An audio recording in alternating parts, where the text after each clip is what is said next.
I picked Adventurous, and I wrote a small piece about my friend Lydia, who is a lawyer friend of mine in the UK, but who spends a lot of her weekends running marathons for charity.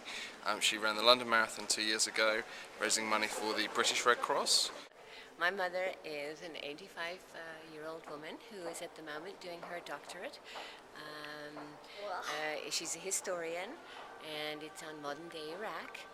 When she was a very young child, about 7 years old, she lost her eye in a car accident. And so an example of her courage is when World War II broke out, she wanted to join the Navy. But she had one eye, and so she was told that she couldn't join the Navy. And so she fought that, and she said, Admiral Nelson won the Battle of Trafalgar with one eye, so I can join the Canadian Navy. And so she did. I think the most courageous woman is who just compounded all the refugee women and refugee girls on earth and came out with a compound. There you have your most courageous woman of all.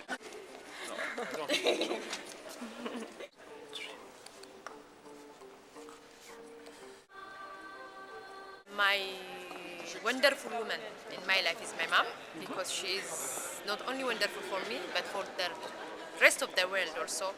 She was a simple cleaner, and then she managed to do all that, and then finally she became a nurse, and she went to a war front, and she helped a lot of soldiers. She always tell me that the first thing a person has to do is to be human.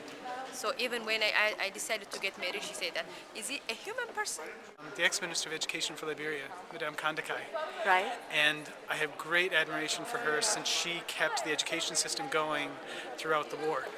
She has a PhD from Columbia University. She could have left. She could have been doing anything else in any other country, but she was dedicated to staying with her country and keeping the education system going for her children. That would be my mother. I consider her very adventurous because she mountain climbed back in the 50s when it was a non-stereotype for women.